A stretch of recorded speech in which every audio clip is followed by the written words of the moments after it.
सुप्रभात छात्रों। हम शंकर पुणतांबे जी का एक व्यंग्य है चारा घोटाला और गौशाला, ये हम देख रहे हैं। तो उसमें जो मुख्य पात्र के रूप में 3 व्यक्ति आए हैं, एक है रामदास, दूसरा ज्वाला प्रसाद, तीसरा रखवालदार है। जो रखवालदार ना कहता है तो उसे ज्वाला प्रसाद किस तरह शिक्षा देता है ये इसमें दिखाया है। उसे नौकरी से निकालने की कोशिश कर देता है तो वह मजबूरन वह कार्य करने के लिए तैयार हो जाता है। तो और ये रामदास जो है यानी ढोल बजा बजा कर गाँव में यानी दौड़ी पिटाता है कि किस तरह गायों का चारा यानी लापता हो रहा है और वो कौन खा रहा है इसके बारे में भी जानकारी देता है। और फिर उसे ज्वाला प्रसाद उसे बार बार मिलने के लिए बुलाता है, लेकिन वह जाता नहीं। तो ज्वाला प्रसाद ही एक दिन उन्हें मिलने के लिए जाता है और उसे धमका कर आता है कि नतीजा अच्छा नहीं होगा। तो फिर यानी इसके दिमाग में चलता है कि हम क्यों न कल्लू को बुलाकर उसे पिटवा देंगे। इसी कारण कल्लू को बुलाता है और कल्लू को यानी वह समझाता है कि क्या करना चाहिए। ज्वाला प्रसाद कल्लू से बोला, देख रहे हो रामदास मेरे खिलाफ ढोल पीट रहा है। कल्लू ने ज्वाला प्रसाद की ओर सिर्फ देखा, यानी वो कल्लू को कहता है ज्वाला प्रसाद आप देख रहे सुन रहे हैं वो मेरे खिलाफ कैसे ढोल पिटवा रहा है। तो वह सिर्फ कल्लू जो है वह ज्वाला प्रसाद की ओर देखता है। मैंने मना किया कि ढोल पिटना बंद करो और उल्टी सीधी बातें करने लगा।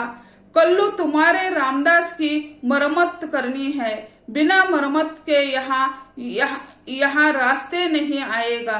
कल्लू जाओ इसे इतना पीटो कि वो ढोल पीटना भूल जाए। तो वो कहता है कि यानी कल्लू को समझाता है वह किस तरह काम कर रहा है। रामदास उल्टी सीधी बातें करता है और उसकी मरम्मत किए बिना वह रास्ते पर आने वाला नहीं है। उसे सबक सिखानी चाहिए। इसीलिए क्या करो, उसे इतना पीटो कि वह ढोल पीटना भूल जाए, इतना पीट लो, ऐसा कह देता है। तो कल्लू चुप था, वो कल्लू कुछ भी बोल नहीं रहा है, चुप है। तो वो कहता है क्या सोच रहे हो तुम कल्लू। ज्वाला प्रसाद कल्लू की चुप्पी देख बोला, यानी कल्लू चुप रहता है और वह उसे चुप्पी देखकर वो कहता है तुम क्या सोच रहे हो, क्या आप क्या कह रहे हो बाबूजी। कल्लू ने ज्वाला प्रसाद की आंखें में आंखें डालते हुए कहा, क्या रामदास गलत ढोल पीट रहा है। वह यानी सीधे सीधे कहता है क्या बाबूजी रामदास जो है वो गलत ढोल बजा रहा है। सुनकर ज्वाला प्रसाद भड़का, यह तुम कैसी बात कर रहे हो कल्लू। यानी ज्वाला प्रसाद के पक्ष में कोई भी नहीं है, सारा गांव विपक्ष में चल गया है और कल्लू उनका अच्छा आदमी है। और वो भी कहता है क्या वो सच में झूठ ढोल बजा रहा है।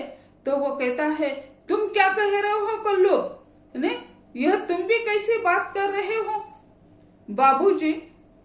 और वो कहता है कि उसकी आंखों में आंखें डालकर वो कहता है गलत है न यह बात कि कोई हमारी गायों का ही चारा खा जाए। गायें तो हमारी माता है, उन्हीं को भूखे मरने दे, आप जैसे लोग उनका चारा खा जाए। तो वह उसे समझाता है ज्वाला प्रसाद को, यह गलत है ना कि हमारी ही गायों का चारा कोई खा जाए, और गायें तो हमारी माता है और उसे भूखे मरने दे, यानी आप जैसे लोग उनका चारा खा जाए। यानी वह सीधे सीधे बताता है कि आप जैसे लोग जो है गाय का चारा खा रहे हैं और माता का चारा खाकर आप उसे यानी खाली पेट मरने को छोड़ रहे हैं। कल्लू तुम होश में तो हो। तो वो ज्वाला प्रसाद कहता है कि तुम क्या होश में तो हो। और वो चिल्लाता है उस पर, यानी तुम भी सीधे सीधे मुझ पर आरोप लगा रहे। वो यानी रामदास तो गांव में ढोल बजा बजा कर बताता है और तुम मेरे सामने कह रहे हो। ज्वाला प्रसाद चिल्लाया। वह रामदास कहता है अब तक नहीं था, अब आ गया हूँ। गौ माताओं की दशा जानकर आ गया हूँ। बाबूजी, आप क्या क्या नहीं खा गए हैं। गांव के रास्ते आप खा गए, पुल आप खा गए, कुएं खा गए, और तो और पब्लिक संडास भी खा गए। संडास तक आपने नहीं छोड़े और खा गए। इतना कह कल्लू ने थूक दिया। वह सच का सामना कर रहा है। कितने समय तक यानी असत्य का साथ हम देते हैं। यह कल्लू उनका असत्य का पाड़ा पड़ने रहा है। वो कहता है यानी अब मैं रास्ते पर आ गया हूँ। तुम्हारी बात मानने वाला मैं था, यानी आज तक मैंने आपका साथ दे दिया, लेकिन इस समय मैं आपका साथ देने वाला न हूँ। नहीं, आपने क्या क्या नहीं खाया। पूरा का पूरा उनका काला धंधा जो है सामने रखते हुए कहते हैं, कल्लू कहता है गांव के रास्ते आपने खा लिए, आप पुल खा गए, कुएं खा गए, और तो और पब्लिक संडास तक आपने खा लिया, यानी संडास तक को आपने नहीं छोड़ा है। इतना कहकर कल्लू को घृणा आती है। वो कहता है कि यानी गांव में जो संडास मंजूर हुए थे गरीब लोगों को, उसका भी पैसा आपने हड़प कर दिया।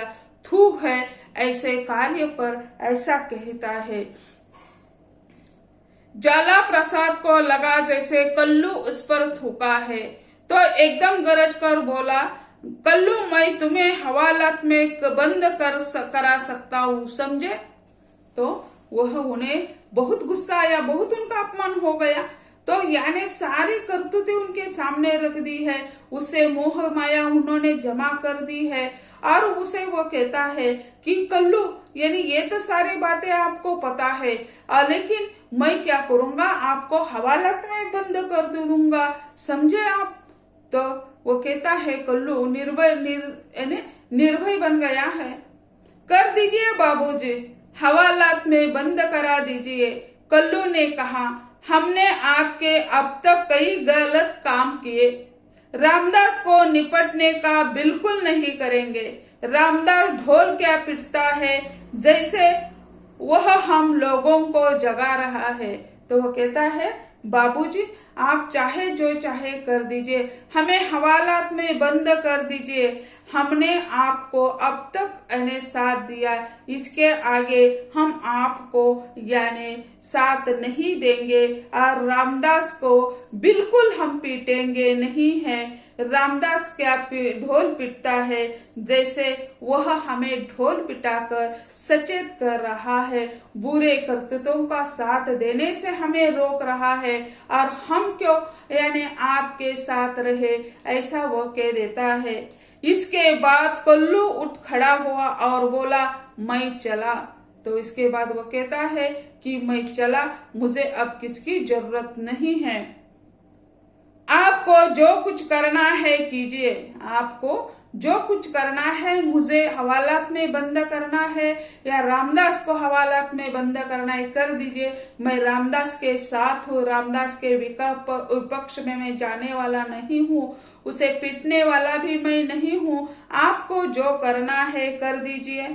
तो हम भी आपकी पोल खेले बगैर नहीं रहेंगे। हाँ, तो वो कहता है मैं तो जा रहा हूँ, आपको जो कुछ करना है कीजिए, हवालात में बंद करा देंगे तो हम भी आपकी पोले खोले बगैर नहीं रहेंगे। हाँ, तो कहता है कि यानी झूठा आरोप लगाकर उसे हवालात में बंद कर देंगे। तो वह कहता है हमारे पास भी उसका उत्तर है, जवाब है, हमारे पास भी रामबाण औषध है। वो कहता है कि हवालात में बंद करने के बाद हम आपकी सारी काली करतूतें जो है हम बता देंगे वहीं पे। ज्वाला प्रसाद बेबस सा कल्लू को जाते हुए देखता रहा। अब उनकी बात मानने वाला यह कल्लू उन्हें ही सचेत करके वहां से यानी शूरवीर की तरह निकल जाता है। ज्वाला प्रसाद ने गांव के ज्योतिषों के कहने पर एक बैल खरीद लिया था, यानी हर एक गांव में, शहर में, सभी जगह ये ज्योतिष होते हैं। उनका ही भविष्य उन्हें पता नहीं है। वे दूसरों का भविष्य बताते हैं और सफल होने के पर्याय बता देते हैं। वे अगर यशस्वी होते तो यानी अच्छी जिंदगी जीते, दूसरों के पैसे पर तो नहीं रहते। लेकिन गांव का जो ज्योतिष है, उन्होंने उन्हें बताया था कि एक बैल खरीद कर रख दे। वह खेती नहीं करता था, उसकी दुकान थी और साहूकारी। बैल को देख पत्नी ने हटका, अब क्या खेती करने की सोची है। जब वह यानी एक दुकान था, खेती नहीं करता था, तो वो कहता है बैल लेकर आए। तो पत्नी को लगा अरे अच्छा हो गया, हमारे पति महाशय खेती करने की सोच रहे हैं। तो वह बैल को देखकर पत्नी कहती है, अब क्या खेती करने की सोची है। ज्वाला प्रसाद ने कुछ तनकर कहा, नहीं, ये बैल ऐरा गैरा बैल नहीं है जो खेती करेगा। यह चुनाव लड़ेगा, चुनाव और आराम खाएगा।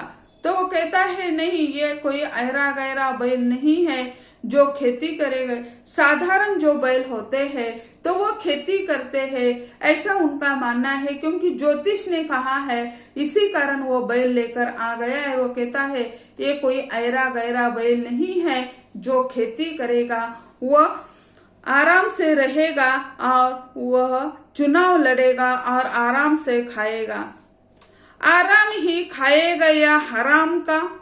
वो कहती है आराम खाएगा या हराम का। पत्नी ने छींटा कसा। पत्नी जो है वह यानी कहती है आराम का खाएगा या हराम का।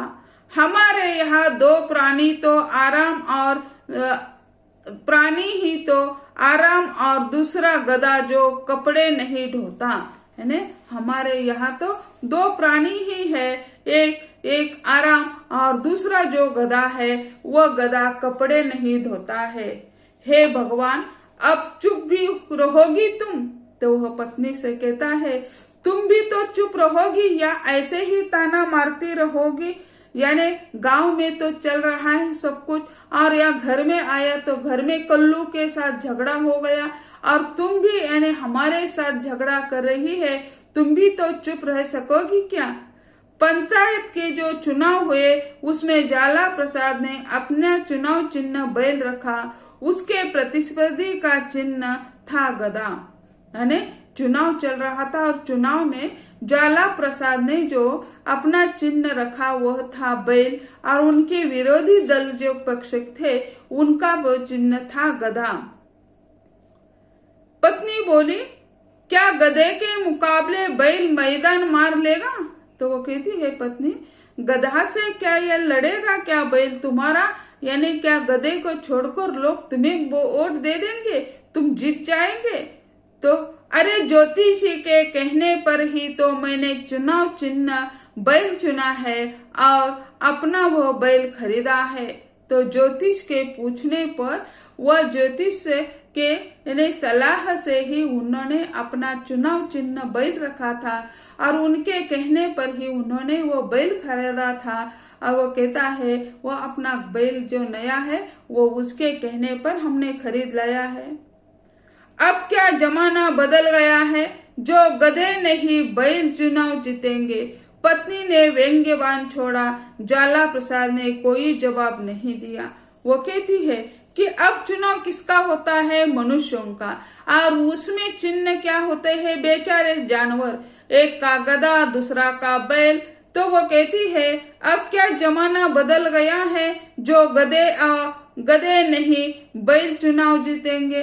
तो यह दोनों जगह उपहास है, जो गधे नहीं बैल चुनाव जीतेंगे। यानी कैसे, यानी जैसे राजनीति में जाते हैं तो उसे बुद्धि की आवश्यकता नहीं है, बुद्धिहीनता ही राज्य। तो ऐसे वह गधा जीतने वाले जो है उसे वह गधे कहते हैं, और पराजित होने वाले है उसे बैल कहती है, क्योंकि वो बैल काम करते रहते हैं। तो वह कहती है गधे को नहीं तो बैल जीत जाएंगे। ये कैसा जमाना आ गया है। पत्नी आगे बोली तुम्हारे ज्योतिष ने तो जमाने को ठीक ही भापा है। तो वो कहती है तुम्हारे जो ज्योतिष है उन्होंने सही निरखा है, सही परखा है। अब चुनाव वे ही गधे जीत सकते हैं जिसके सिंग भी हो। अब बैल भी ऐसा गधा है जिसके सिंग होते हैं। पहले पैसे वाले गधे चुनाव जीतते थे, अब सिंग वाले दहशत पैदा करने वाले गधे यानी बैल जीतेंगे। तो यह कैसे यानी सभी जगह उपवास करती है कि यानी यहाँ सिंग वाले गधे यानी जीतते हैं, अब यहाँ सिंग वाले जो बैल आ चुके हैं वे भी चुनाव जीतेंगे, वो ऐसा कहती है। तो यह व्यंग्य जो है इसमें यानी दिखाई देता है। तो यानी ज्वाला प्रसाद की जो पत्नी है वह अपने पति को सही मार्ग दिखाने का प्रयत्न करती है, लेकिन कौन माने पत्नी की बात यहाँ हमें दिखाई देती है। तो छात्रों इसके आगे का हिस्सा हम कल के लेक्चर में देख लेंगे। धन्यवाद।